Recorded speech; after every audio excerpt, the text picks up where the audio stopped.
Simulation racing games provide a true-to-life driving and racing experience unrivaled to arcade counterparts. Gran Turismo has long been dubbed as a real driving simulator, but in the eyes of most hardcore sim gamers, the Gran Turismo series is soft. Some even would say very soft.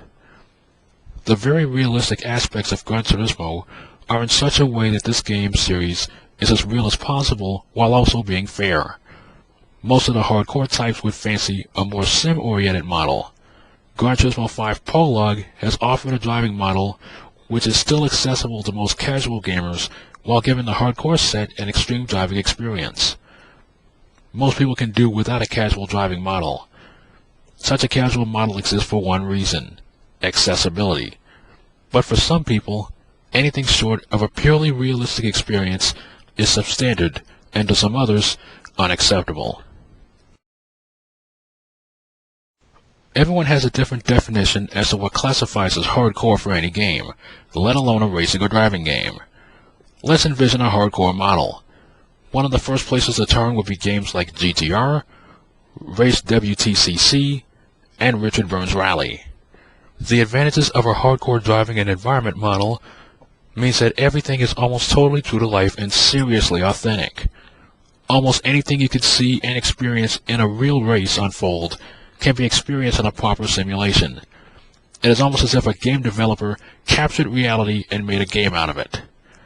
Feeling everything from your muscles getting a workout at high speed to knowing exactly what racing is like in a torrential rainstorm is captured as best as possible from the developers taking full advantage of the game's engine. Like all simulation racing games, every possible nuance of driving and racing affects you in various ways. Hardcore even means you could experience various heartbreaking moments such as engine failures, part failures, and terminal damage. Even more heartbreaking would include injury from hard crashes and even death. Some people are most satisfied with the most hardcore experience possible and wouldn't settle for anything less. Hardcore has obvious disadvantages. A big disadvantage would be a game extremely unfair, even to the most hardened gamers. With a more hardcore-friendly model, a game can become so difficult that the game would be better suited to hardcore gamers and not those even moderately adept. Gran Turismo 4 had a perfect plan for the driving licenses. They were all easy to learn, but difficult to master, and only the most dedicated can confidently achieve the much heralded all-gold achievement. Perfection is required in real racing, let alone in games. Being really hardcore would emulate what kind of perfection is truly needed in a proper racing environment.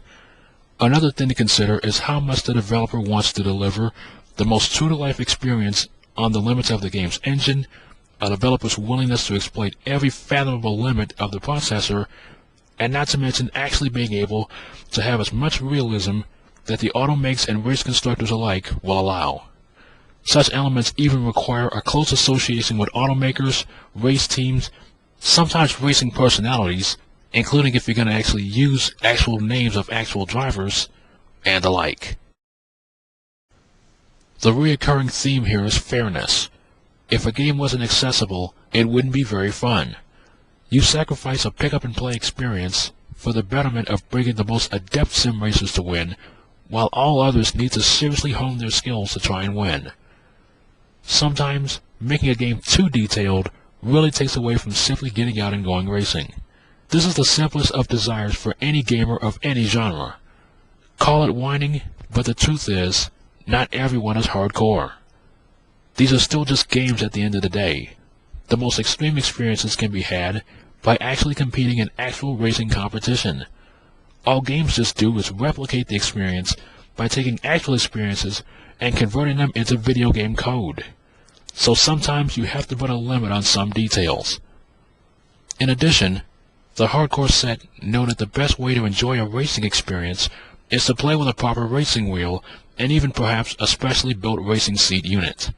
Even still, the most classic way to enjoy any gaming experience is with that thing you grab onto to play almost any game called a gamepad, or a controller, or whatever you call it.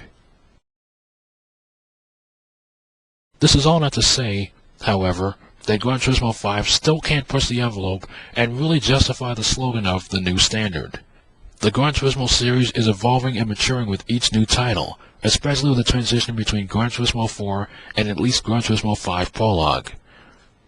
Only time will tell if Gran Turismo 5 presents the most impressive racing and driving experience that is as much fun as any proper dedicated sim. Gran Turismo is a simulation-type racing game that's still very accessible to the casual set. It is much different from the TOCA Race Driver series, which mostly seeks the best driving experiences featuring all kinds of different machines, preferably proper racing machines. Also, TOCA Race Driver is more focused on real racing cars as opposed to a daily driver racing hybrid as the Gran Turismo experience provides. Some people don't care for all-out realism, which is perfectly fine. While you can't impress every racing gamer, you can at least do what you can to help keep fans entertained for as long as possible.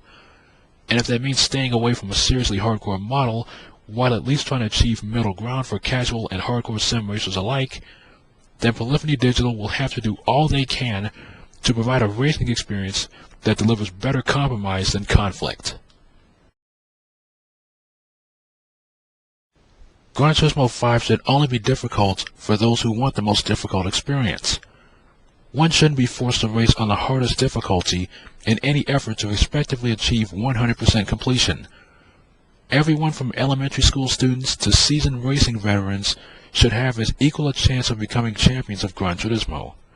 Easier experiences won't make hardcore types happier, but the real challenge is in providing an everybody wins approach that will keep gamers racing hard while having a chance to win almost any race in Gran Turismo 5.